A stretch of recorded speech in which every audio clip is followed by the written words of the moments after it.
Hi, welcome to Chandra's kitchen. இன்னைக்கு நம்ம நிகழ்ச்சியில் ஆட்டுக்கால் குழம்பு எப்படி வைக்கிறதுன்னு பார்க்கலாம். இது வரைக்கும் சந்திராஸ் கிச்சனை சப்ஸ்கிரைப் செய்யாதவர்கள் ரெட் கலர் சப்ஸ்கிரைப் பட்டனை ப்ரெஸ் பண்ணி சப்ஸ்கிரைப் பண்ணிக்கோங்க. கூடவே பக்கத்தில் இருக்கிற பெல் பட்டனை ப்ரெஸ் பண்ணுங்க. எங்களுடைய அப்டேட்ஸ் உடனுக்குடன் உங்களை வந்து சேரும். மேலும் மற்ற வீடியோக்களை பார்க்க மெனுவில் உள்ள வீடியோ பட்டனை ப்ரெஸ் பண்ணுங்க. இன்னைக்கு நம்ம ஆட்டுக்கால் குழம்பு எப்படி செய்யறதுன்னு பார்க்க போறோம். ஏற்கனவே ஆட்டுக்கால் பாயா எப்படி வைக்கிறதுன்னு நான் இன்னொரு வீடியோ போட்டிருந்தேன். அதையும் நீங்கள் செக் பண்ணி பாருங்கள். ஆட்டுக்கால் குழம்புக்கும் ஆட்டுக்கால் பாயாக்கும் என்ன வித்தியாசம்னு இந்த வீடியோ முழுக்க பார்க்கும் போது உங்களுக்கே நல்லா தெரியும். இது சாதத்தோடு போட்டு சாப்பிட்றதுக்கு ரொம்பவே நல்லா இருக்கும். இட்லி, தோசைன்னு எல்லாத்துக்குமே ரொம்ப சூப்பராக இருக்கும் இந்த ஆட்டுக்கால் குழம்பு. ஆட்டுக்கால் குழம்பு செய்ய தேவையான பொருட்கள் என்னென்னு பார்க்கலாம். வெங்காயம், தக்காளி, மிளகு, சோம்பு, கரம் மசாலா, உப்பு, மிளகாய்த்தூள், தேங்காய், இஞ்சி பூண்டு விழுது, மஞ்சள் தூள், எண்ணெய். ஆட்டுக்காலை முன்னாடி நாளே வாங்கி வேக வச்சு எடுத்து வச்சிருக்கேன். பிரிஞ்சி இலை, பட்டை, மராட்டி மொக்கு. இப்போ குக்கரில் நம்ம முன்னாடி நாளே வேக போட்டிருந்தாலும் திரும்ப ஒரு வாட்டி இதை விசில் வச்சுக்கலாம். மிக்சரில் அரை முடி தேங்காய், ஒரு ஸ்பூன் மிளகு, ஒரு ஸ்பூன் சோம்பு போட்டு இதை நம்ம அரைச்சிடலாம். இப்போ அரைச்சாச்சு. அதே மிக்சரில் ஒரு வெங்காயம், ஒரு தக்காளி, ஒரு பச்சை மிளகாய் போட்டு அதையும் அரைச்சி எடுத்துக்கலாம். இப்போ நம்ம ஆல்ரெடி வேக வச்சுருந்தோம். இப்போ திரும்பவும் வேக வச்சுருக்கோம். 3/4 பாகம் இது நல்லா வெந்துருச்சு. இப்போ நம்ம 2 ஸ்பூன் மிளகாய் தூள், இஞ்சி பூண்டு விழுது 1/2 ஸ்பூன், உப்பு கொஞ்சம் போட்டு மறுபடியும் இதை ஒரு 2 விசில் வச்சிடலாம்.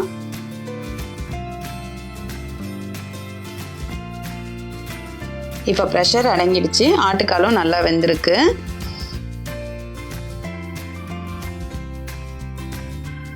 இப்போ ஒரு கடாயில் 2 ஸ்பூன் எண்ணெய் ஊற்றிக்கலாம். கொஞ்சம் சோம்பு போட்டுக்கலாம். மராட்டி மொக்கு 2 போட்டுக்கலாம். பட்டை, பிரிஞ்சி இலை 1 சேர்த்துக்கலாம். வெங்காயம் சேர்த்துக்கலாம். ஒரு தக்காளி சேர்த்துக்கலாம். இப்போ இது எல்லாத்தையும் நல்லா சேர்த்து வதக்கிட்டு மஞ்சள் தூள் 1 ஸ்பூன் சேர்த்துக்கலாம். இப்போ இது எல்லாமே நல்லா வதங்கிடுச்சு. இப்போ நம்ம வெங்காயம், தக்காளி, பச்சை மிளகாய் சேர்த்து அரைச்ச விழுதை இதோட சேர்த்துக்கலாம்.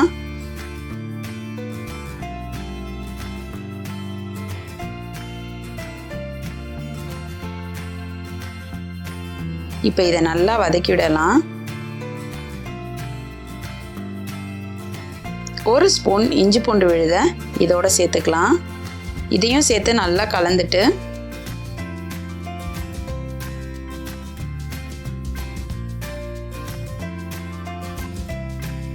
கரம் மசாலா 1/2 ஸ்பூன் சேர்த்துக்கலாம்.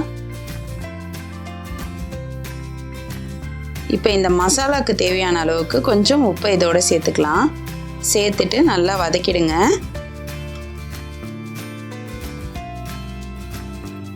இப்போ ஏற்கனவே வேக வச்சு வச்சிருக்க ஆட்டுக்காலை அதோட தண்ணியோட சேர்த்து இதில் கலந்துக்கலாம்.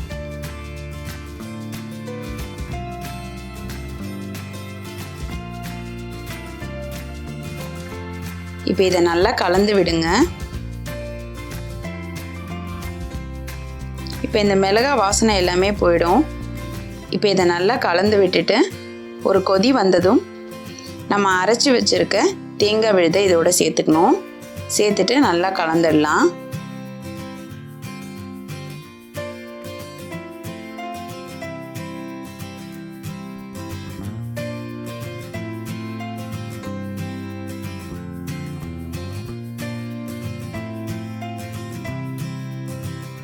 இது நல்லா கொதிக்க ஆரம்பிச்சதும் கொத்தமல்லி தழை சேர்த்துடலாம். இப்போ இதை கலந்து விட்டுறலாம்.